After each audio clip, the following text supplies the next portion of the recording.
یہ قتل تمہارے لوگوں نے کیا ہے، ہم بدلہ لیں گے۔ جھوٹ مت بولو، لاش تمہارے علاقے میں ملی ہے۔ دنیا میں کچھ ایسی طاقتیں موجود ہیں جو ہماری آنکھوں سے اوجھل ہے، لیکن ان کا اثر ہماری رگوں میں دوڑتا ہے۔ کیا کبھی آپ نے محسوس کیا ہے کہ سب کچھ ہونے کے باوجود گھر میں سکون نہیں ہے؟ بنا کسی وجہ کے دل میں خوف بیٹھ گیا ہے، یا وہ پریشانیاں جو ختم ہونے کا نام ہی نہیں لیتی۔ اگر میں آپ سے کہوں کہ اس کائنات کے مالک نے ایک ایسی ڈھال اتاری ہے جس کے الفاظ اگر کسی گھر کی فضا میں گونج جائیں تو وہاں موجود ہر بری طاقت، ہر شیطان، ہر بلا اور ہر بلا چیخیں مارتے ہوئے بھاگنے پر مجبور ہو جاتی ہے۔ لیکن یہ صرف پروٹیکشن کی بات نہیں ہے۔ اس سورہ کے اندر تاریخ کا ایک ایسا راز دفن ہے جسے کھولنے کے لیے ایک مردے کو زندہ ہونا پڑا، ایک لاش جو قبر کے اندھیرے میں جانے سے پہلے اٹھ کھڑی ہوئی اور اس نے ایک ایسے قاتل کا راز کھول دیا جس نے بنی اسرائیل کی نیندیں اڑا دی تھی۔ سوچئے، قرآن پاک کی سب سے طاقتور، سب سے لمبی سورہ جس میں 286 آیتیں ہیں، جس میں انسانی حقوق سے لے کر جنگ کے میدان تک کے اصول ہیں، آخر اس کا نام اللہ نے البقرہ یعنی ایک گائے کیوں رکھا؟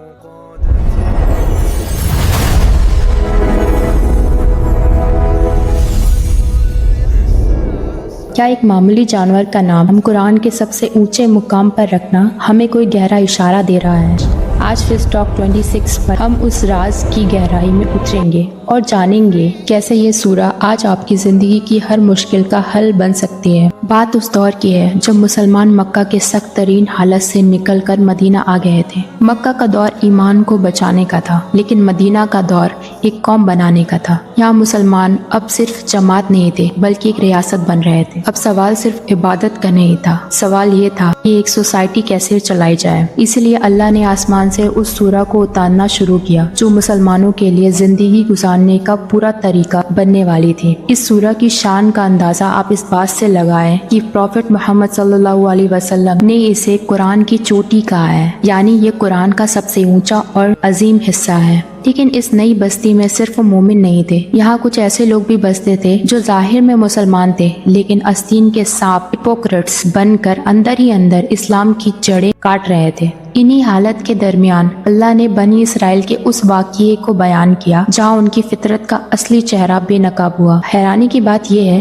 کہ اتنی بڑی سورہ جو ہدایت کا سمندر ہے، اس کا مین کردار ایک گائے کیوں بنی؟ آئیے وقت کے پہیوں کو پیچھے گھماتے ہیں اور چلتے ہیں موسیٰ علیہ السلام کے اس دور میں جہاں ایک گناہ کو چھپانے کے لیے پورا شہر جھوٹ کے پردے میں چھپا ہوا تھا۔ بنی اسرائیل میں ایک شخص تھا جو دولت و ثروات میں سب سے آگے تھا، مگر اس کی قسمت میں اولاد نہیں تھی۔ اس کا صرف ایک بھتیجا تھا جس کی نظریں اپنے چاچا کی دولت پر لگی ہوئی تھی، مگر انتظار کی گھڑیاں لمبی ہوتی جا رہی تھی اور چاچا کی زندگی ختم ہونے کا نام ہی نہیں لے رہی تھی۔ آخرکار دولت کی ہوس نے خون کے رشتے کو بھلا دیا۔ رات کے اندھیرے کا فائدہ اٹھاتے ہوئے اس بھتیجے نے اپنے ہی چاچا کو قتل کر دیا اور الزام سے بچنے کے لیے اس لاش کو اٹھا کر دوسرے قبیلے کے دروازے میں پھینک دیا۔ جب سورج کی پہلی روشنی پڑی تو پورے علاقے میں کوہرام مچ گیا۔ دونوں قبیلے آمنے سامنے آ گئے، تلواریں میان سے باہر آ چکی تھی اور خون خرابہ ہونے ہی والا تھا۔ ان میں سے سمجھدار لوگوں نے مشورہ دیا، ہمارے درمیان اللہ کے نبی موسیٰ علیہ السلام موجود ہے، کیوں نہ ان سے فیصلہ کروایا جائے۔ جب یہ معاملہ موسیٰ علیہ السلام کے دربار میں پیش ہوا تو انہوں نے اللہ سے رابطہ کیا۔ لوگ امید کر رہے تھے کہ اللہ سیدھا قاتل کا نام بتا دے گا، لیکن اللہ کی حکمت انسانی سمجھ سے بہت بلند ہے۔ حکم آیا، بے شک اللہ حکم دیتا ہے ایک گائے ذبح کرو۔ یہ سنتے ہی وہ لوگ بھڑک اٹھے۔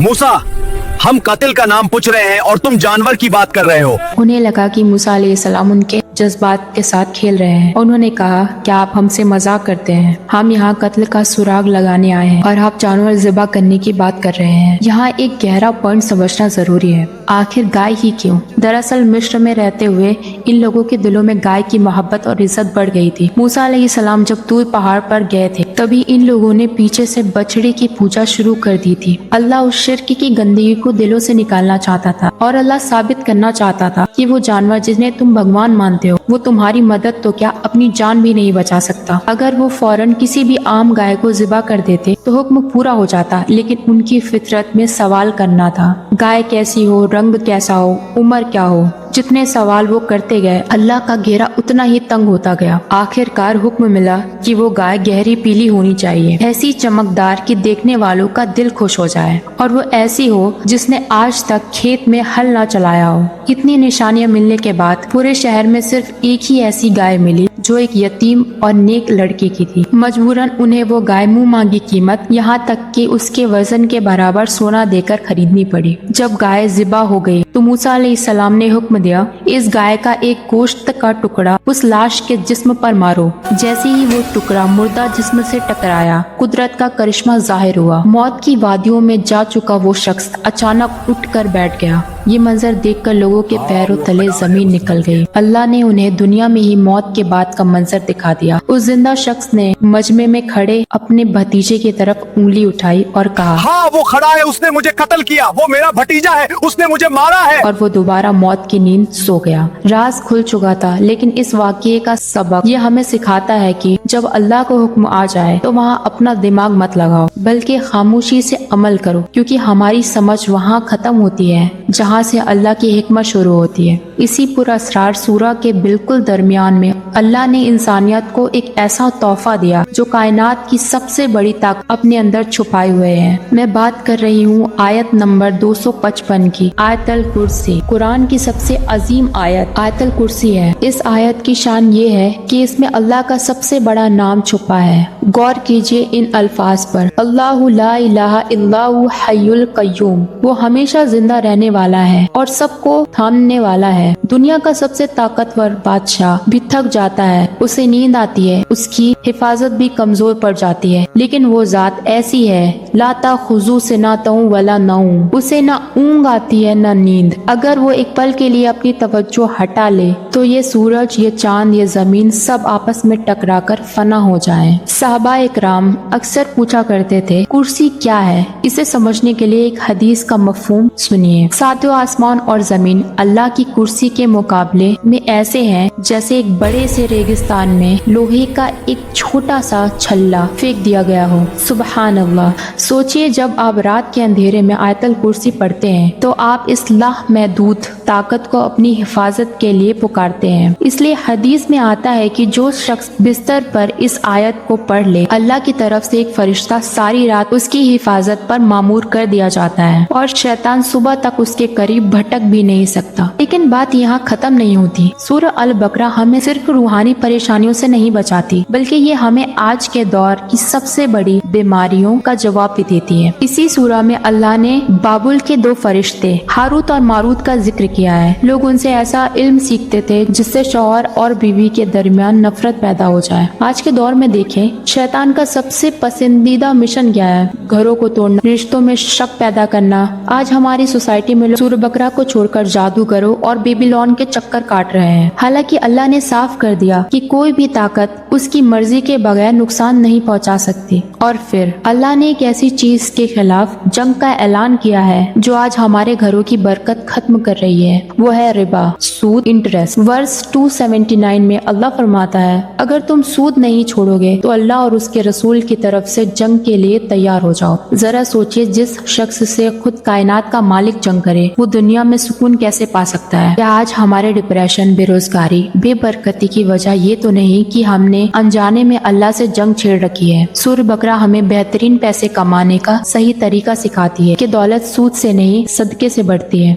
इस अजीम सूरा का एंड किसी मामूली अंदाज में नहीं होता। जब नबी करीम सल्लल्लाहु अलैहि वसल्लम मिराज के सफर पर गए थे तो वहाँ उन्हें अल्लाह की तरफ से तोहफे मिले। नमाज के तोहफे के साथ उन्हें सूरह अल बकरा की आखिरी दो आयतें अता की गई। इन आयतों की फजीलत बयान करते हुए नबी सल्लल्लाहु अलैहि वसल्लम ने फरमाया, जिसने रात में ये दो आयतें पढ़ ली वो उसके लिए काफी हो जाएंगी, काफी हर बुराई से, हर परेशानी से, हर डिप्रेशन से। ये आयतें हमें अल्लाह के सामने आजिज़ी सिखाती हैं। जब बंदा कहता है, ऐ हमारे रब, अगर हम भूल जाएं या हमसे खता हो जाए तो हमारी पकड़ ना करना, तो अल्लाह फरमाता है, मैंने कर दिया। दोस्तों, सूरह अल बकरा सिर्फ एक सूरा नहीं, ये किला है। जिस घर में ये पढ़ी जाती है वहाँ शैतान का बसेरा नहीं हो सकता। जिस दिल में ये उतर जाती है वहाँ डिप्रेशन की जगह नहीं रहती। आज हमें ये फैसला करना होगा, क्या हम अपनी जिंदगी को वैसे ही चलने देंगे जैसी चल रही है, या हम सूरह अल बकरा के जरिए अल्लाह की बड़ी ताकत को अपने घरों में में शामिल करेंगे। अगर पूरी सूरा रोजाना पढ़ना मुश्किल हो तो कम से कम इसकी आखिरी 2 आयतें और आयतुल कुर्सी को अपनी रात का हिस्सा जरूर बनाएं। अल्लाह हम सबको कुरान समझने